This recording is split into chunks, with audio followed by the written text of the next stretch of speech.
ebamissid.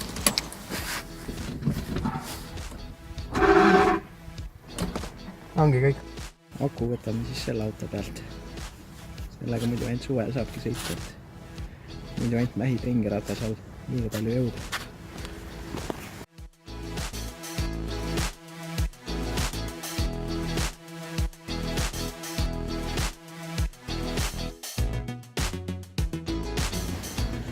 Siin on meie kleepsu esimene versioon.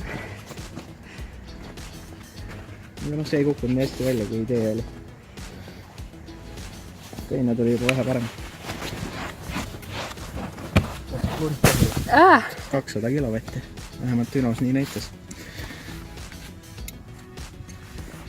Tegelikult mõistlik oleks proovida, kas ta üldse käima ka läheb. Muidu me keerame niisama selle aku maha. Proovime. 2 kuud seisnud.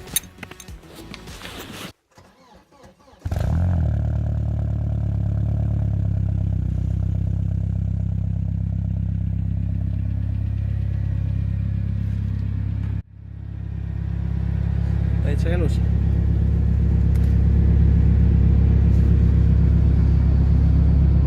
VKM-is käisime siis Düno tegemas, et mitte kuskil kellegi kuuris.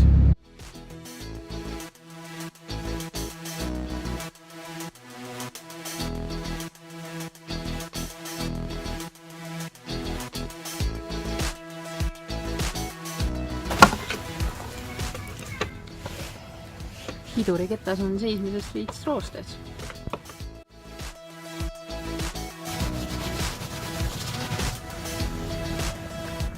Sellega on ka sõitmas käidud.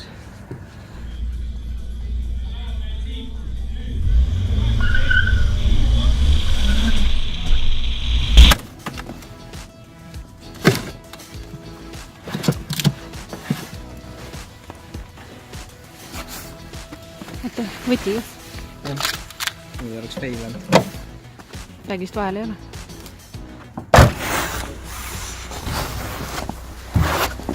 Läheks lihtsalt sõitma automeetrit teisest.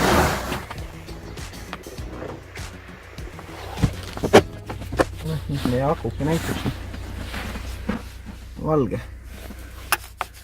Test battery. Ilmselt ta ei tööta. Rohelist pole haisugi.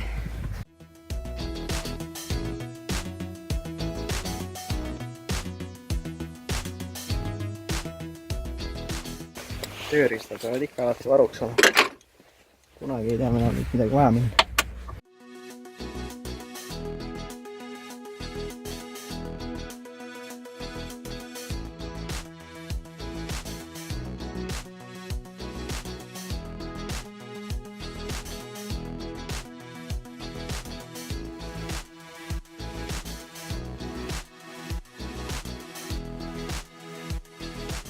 Kui juhtmed õigest pidi peale panime, siis ta põhimõtteliselt peaks käima enam.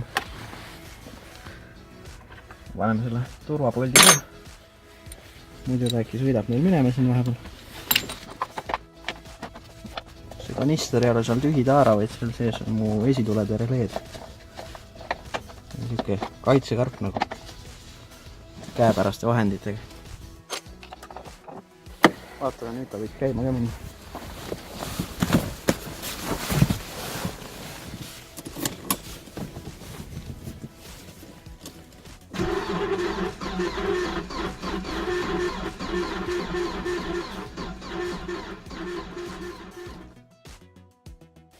Nii, mis meil nüüd probleemiks on? Ilmselt see aku on ka seismisest veits tühi. Ahah. Põhimõtteliselt me peame ilmselt parema kaablitega käima. Saime vahepeal kaablit peale. Kui eelmised 2 varianti ei toiminud, siis nüüd see 3. katse peaks ikka õnnestuma. Proovime järgi kohe.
Jõudsime tagasi. Vaatame kahjustused üle. Nii. Jah, tehase sellest randist on lahti tulnud. Seda on ühe korra ennem ka juhtunud ühe teise auto pealt jäärajal. Ja nii ka kuumaks läheb, siis ilmselt, ma ei tea, sulab üles või mida iganes. Need asjad on kõik ühes tükis meil.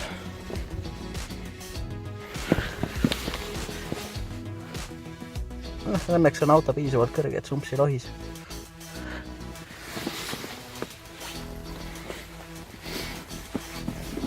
Eks teine päev parandab ära, et näitab siis keevitamist ja värki. Mõned mõtted on siin veel, mis teha. Eks seda näeb juba siis teine päev.